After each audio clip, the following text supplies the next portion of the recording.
ఇండియాలో కాదు. correct. Yes yes Correct. Continue బాగా చేద్దాం. చెప్పారు. ఎస్ కంటిన్యూ చేద్దాం. ప్రస్తుతం అయ్యప్ప గారు జాయిన్ అయ్యారు. గుడ్ మార్నింగ్ అయ్యప్ప గారు. ఎస్ అయ్యప్ప గారు, ఏంటి ఎలా ఉంది? యా, ఎలా ఉంది? మీరు ఇప్పుడు అక్కడ అదే అందుకని అడుగుతున్నా, ఎలా ఉంది మీకు అక్కడ సిచ్యువేషన్? ఎలా ఉంది? కరెంట్ వచ్చిందా? మీ చుట్టూ ఎలా కనిపిస్తుంది రాత్రంతా మీకు ఎఫెక్ట్ అనేది? ఎదురుగాలు బలమైన వర్షాలు అనేవి ఉన్నాయండి బయట నుంచి. నాతో పాటు ప్యానెల్ లో ఉన్న సభ్యులకి ప్రైమ్ లైన్ కి గుడ్ మార్నింగ్ అండి. గుడ్ మార్నింగ్, చెప్పండి. ఈ మనం చాలా వరకు చెప్పుకుంటా ఉన్నాం. నిన్న జావేద్, మొన్న అసాని, హుదూద్, నైలాన్, కెంపు, వార్దా, ఇటువంటి ఎన్నో భారీ తుఫాన్లు ఉన్నాయి.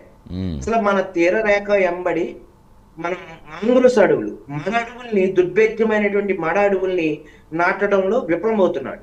ఎన్నో ఏళ్ళుగా తుఫాన్లు వస్తుంటే ఎన్డీఆర్ఎఫ్, విపత్తు నిర్వహణ సంస్థ ఎన్డీఆర్ఎఫ్ టీంలు, లేకపోతే యుద్ధ ప్రాతిపదికన ప్రమాద హెచ్చరికలు జారీ చేయడం తప్ప అసలు మూల కారణం ఏంటి అంటే దుర్భేద్యమైనటువంటి గాలులు ఉపరితల ఆవర్తన ధోరణి నుంచి పట్టణాల వైపు కేంద్రీకృతమయ్యి రావటం అనేది ఎందుకు వస్తున్నాయంటే బంగాళాఖాతంలోనే ఎక్కువ మొత్తంలో తుఫాన్లు ఏర్పడుతున్నాయి. అత్యధికంగా మన పొల్యూషన్, అంటే పొల్యూషన్ రేట్ పెరిగిపోతూ ఉంది. పొల్యూషన్ రేట్ పెరిగిపోవడానికి మెయిన్ గా 2 రకాలు ఉన్నాయండి. ఇప్పుడు మన ఇండియాకి వచ్చేటువంటి వెసల్స్ అంటే ఏంటంటే షిప్పులు హై సల్ఫర్ వాడుతున్నారండి. అంటే ప్రపంచ దేశాల్లో అన్నిటిలో కల్లా హై సల్ఫర్ వాడేటువంటి షిప్పుల్ని నిషిద్ధం చేస్తారు, లో సల్ఫర్ వాడతారు. కానీ మన భారతదేశం వచ్చేటువంటి నాటికల్ మైల్స్ తీరరేఖ వచ్చేటప్పటికి హై సల్ఫర్ వాడుతున్నారు. హై సల్ఫర్ ఎక్కువ వాడటం వల్ల ఏమవుతుందంటే కార్బన్ లెవెల్స్ పెరిగిపోతూ ఉంటాయి. దానివల్ల ఉపరితల ఆవర్తన ధోనిలో ఇలాంటి ప్రకృతి విపత్తులు ఏర్పడుతూ ఉంటాయండి. అంటే గాలి తేలిక పడింది అనుకోండి, ఏదో పక్కకి కొట్టిపోతుంది. ఆ గాలి బరువు ఎక్కువ ఈ కొలిది ఏమవుతుంది అంటే దాని వేగం తగ్గిపోతుందండి. వేగం తగ్గి కొలిది కూడా ఏమవుతుందంటే సముద్రంలో ఉపరితల ఆవర్తన ద్రోణిలో ఆ గాలుల యొక్క వేగం ఇంకా ఇంకా ఇంకా పెరిగి అక్కడ ఒక చోట కేంద్రీకృతం అయ్యి అది ఒక పెద్ద గాలిలాగా పట్టణ ప్రాంతాల మీద వీస్తూ ఉంటది. ఇప్పుడు మాంగ్రూవ్స్ అడవులు, ఇప్పుడు కేరళ చూసుకున్నామండి. కేరళలో మలబార్ కోస్ట్ ఉంది. మలబార్ కోస్ట్ లో తీరరేఖ వెంబడి 972 కిలోమీటర్లు ఉన్న మన తీరరేఖ వెంబడి కూడా అట్లాగే మాంగ్రూవ్స్ మడ అడవుల్ని నాటించామనుకోండి, దుర్భేద్యమైనటువంటి ఎత్తులో పెరిగేటువంటి మడ అడవులకి సాగే గుణం ఉంటుందండి. ఈ గాలిని ఎప్పుడైతే వేస్తాయో ఆ గాలిని అడ్డుకున్నాయనుకోండి, అవి తిరిగి సముద్రంలోకి వెనక్కి నెట్టివేయబడతాయి. దానివల్ల ఏమంటే సాగి ఉండి మళ్ళీ నిలబడేటువంటి గుణం మాంగ్రూవ్స్ అడవులు మడ అడవులకు ఉంటాయి. వాటి వేరు వ్యవస్థ ఉప్పు నీటిలో కూడా బతుకుతాయి. కాబట్టి కేరళలో మలబారు తీరంలో ఉండేటువంటి ఈ మడ అడవులు కేరళలో వచ్చేటువంటి తుఫాన్లు నివారిస్తున్నాయి. దీనివల్ల అక్కడ తుఫాన్ల పర్సెంటేజ్ తక్కువ ఉంది. ఎప్పుడు చూసినా బంగాళాఖాతంలోనే తుఫాన్లు వస్తున్నాయి. ఇది మెయిన్ ఒక డ్రాబ్యాక్. ఇప్పుడు 972 కిలోమీటర్లు ఉన్నటువంటి కోరంగి అభయారణ్యం అంటే ఏంటి? అభయం అంటే ఏంటి? మనకి ఎటువంటి ప్రమాదాలని రాకుండా చేసేది. దానికి అందువల్లే కోరంగి అభయారణ్యం అంటే మనకు గుర్తొచ్చేది ఏంటి? మడ అడుగులండి. 972 కిలోమీటర్ల తీరరేఖ వెంబడి మనం 100 కోట్ల రూపాయలు ఖర్చు పెట్టి ఈ మాంగ్రూవ్స్ అడవుల్ని నాటితే ఈ దుర్భేద్యమైనటువంటి గాలిని పట్టణ ప్రాంతాల్లోకి రాకుండా నివారించవచ్చు. అలాగే తుఫాన్లను నివారించవచ్చు. అడవులనే నరికేస్తారు కదండి మడ అడవులు. ఇప్పుడు అదే కదా పెద్ద ఇష్యూ మొన్నటి వరకు. మడ అడవుల ఉనికి కూడా ప్రశ్నార్థకం అయిపోతుందనే కదా. దాన్నే కాపాడుకోలేకపోతున్నాం. ఇంకా ఈ సహాయ చర్యలు ఎందుకండి? ఈ పునరావాస కేంద్రాలు ఎందుకు?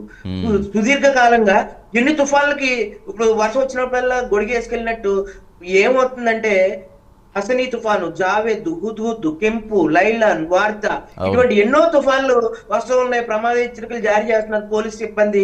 అన్ని యంత్రాంగాలు అప్రమత్తం అవడం, మళ్ళీ ప్రాణ నష్టం, ఆస్తి నష్టం జరగడం, మళ్ళీ పునరావాసం చేయడం. అసలు సుదీర్ఘకాలం నుంచి ఇది ఒక డ్రాబ్యాక్. అయితే మెయిన్ నదుల పరివాహక ప్రాంతాల్లో ఈ వినాయక విగ్రహాలు కానీ, నదుల్లో ఉండేటువంటి కాలుష్యం కానీ ఇవన్నీ కలిసి సముద్రంలో కలుస్తున్నాయి.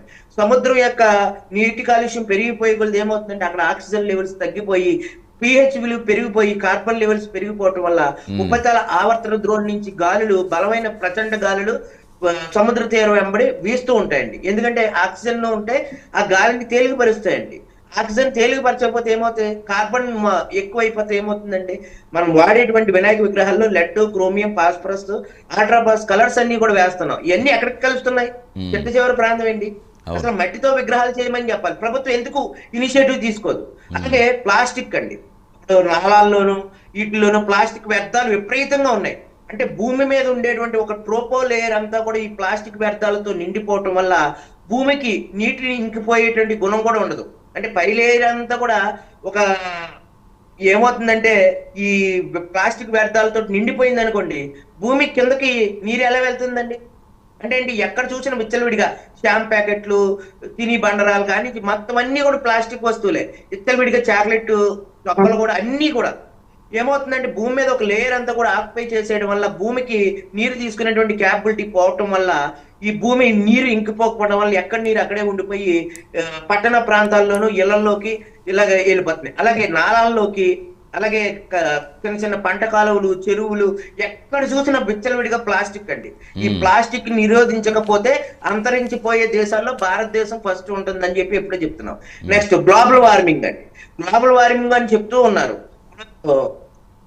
చైనా బాణసంచ బ్యాన్ చేయమని చెప్తున్నారు, కానీ మనం విచ్చలవిడిగా చైనా బాణసంచ ఎక్కువ కలుస్తున్నారు కదండి. వాతావరణ కాలుష్యం అవుతుంది కదా. ఒకప్పుడు తిప్పుడు బట్టలు తిప్పుకునేవారు వినాయక చవితి, అదే దీపావళి అంటే. ఇప్పుడు దానికి ఆల్టర్నేటివ్ గా ప్రపంచ దేశాలన్నీ కూడా అభివృద్ధిలో ముందుకు వెళ్తున్నాయి, భారతదేశం అభివృద్ధిలో వెనక్కి వెళ్తుందండి. ఎందుకంటే భారతదేశం ఏంటంటే ప్రపంచంలో అన్ని ఫెసిలిటీస్ కావాలి, చిన్న శాటిలైట్ దొక్క పక్కన ఇసిరేస్తాం. ఒక క్రమశిక్షణ లేదు భారతదేశంలో అండి. అసలు పంచాయతీలన్నీ కూడా అండి వ్యర్థాలన్నీ తీసుకెళ్లి ఎక్కడొక్కడ నదుల పక్కన పోసేస్తున్నాయి. ఇటువంటి చాలా డ్రాబ్యాక్స్ ఉన్నాయండి. వీటిలన్నిటిని కూడా నిరోధించాలి. అలాగే అరటి జాతికి మొక్కలకి ఎక్కువ మొత్తంలో నష్టం వాటిల్తుందండి పంట మొక్కలకి. ఈ అరటి జాతి యొక్క మొక్కల్ని ఎత్తు తగ్గించేటువంటి కణజాల వర్ధనం నుంచి యాక్స్ ప్లాంట్స్ ని మనం తయారు చేసి 5 నుంచి 6 అడుగులు ఎత్తు పెరిగి మాత్రమే ఉండేటువంటి కొన్ని అరటి జాతి మొక్కల నుంచి కణజాల వర్ధనం చేసి ఈ అరటి జాతి మొక్కల్ని బుషావళి, బూడిద పంత, చక్కెరకేళి ఇటువంటి వాటిని ఎత్తు పెరగకుండా తక్కువ ఎత్తులోనే వాటిని సాగు చేసేటువంటి విత్తన వాంగడాలను ఇస్తే ఇటువంటి తుఫాన్ల నుంచి మనకు నష్ట నివారణ జరుగుతుంది. అంటే కోస్తా జిల్లాల్లో ఎక్కువ మొత్తంలో అరటి. అవును, ఈ ఉద్యాన పంటలు ఎక్కువ వేస్తారు. అందులో ఇప్పుడు ఈ 60 నుంచి 65 కిలోమీటర్ల వేగంతో గాలి వీస్తున్నాయి, అవన్నీ పడిపోతాయి. ఇప్పుడు కొబ్బరి చెట్లు అదంటే కొంచెం గాలి తీవ్రత తక్కువ ఉంటే తట్టుకుంటాయి, కానీ ఇలా అరటి తోటలు, మిగతా ఉద్యాన పంటలన్నీ కూడా ఈ చిన్న గాలికి నిర్లక్ష్యం కూడా ఉండదండి. తుఫాను వచ్చి వెళ్ళిపోయిన తర్వాత 2-3 రోజులకి ఆ గాలికి ఏమవుతుందంటే ఏర్లన్నీ కదిలిపోయండి. 4 రోజులు 5 రోజుల తర్వాత మనుషుల మీద చెట్లు పడతాయి. అంటే నేను ఒకటే చెప్తున్నానండి, ఇప్పుడు నేను కొన్ని పంచాయతీలకి నేను ఏం చెప్తానంటే, రోడ్డు వెంబడి పూర్వకాలంలో ఎప్పుడో వేసిన 40-50 సంవత్సరాల కింద వేసినటువంటి చెట్లు ఉంటాయి, కొబ్బరి చెట్లు, లేకపోతే ఈ పెద్ద పెద్ద వృక్షాలు, ఈ పులక విడిసిపోయి ఉంటాయండి. పాపం ఎవరో వెళ్తూ ఉంటారు రోడ్డు అంట, ప్రమాదశాత్తు ఎవరో ఒకరి మీద చెట్టు మీద పడిపోవడం, వాళ్ళ ప్రాణాలు కోల్పోవడం, ఇటువంటి శరా మామూలుగానే కనబడుతున్నాయి. ఎందుకు పంచాయతీలన్నీ కూడా ఈ బులక విడిచిపోయినటువంటి 60-70 సంవత్సరాలు ఉన్నటువంటి చెట్లన్నింటినీ కూడా నరికేయాలి. అలాగే శిథిలాస్తులో ఎన్ని ఇల్లులు ఉన్నాయో ఆ పంచాయతీ పరిధిలో పంచాయతీ సెక్రటరీ, విఆర్ఓ గారు గుర్తించి ఆ శిథిలం అయిపోయిన ఇల్లు ఇప్పుడు తరలించడం కాదు, శాశ్వతంగా వాళ్ళని పూర్తి స్థాయిలో తరలిస్తేనే నష్ట నివారణ. ఎక్కడో పాడుపడిపోయినటువంటి పురాతన ఇల్లు కూలిపోయి 4 చచ్చిపోయారు, 5 చచ్చిపోయారు పేపర్లో చూస్తాం.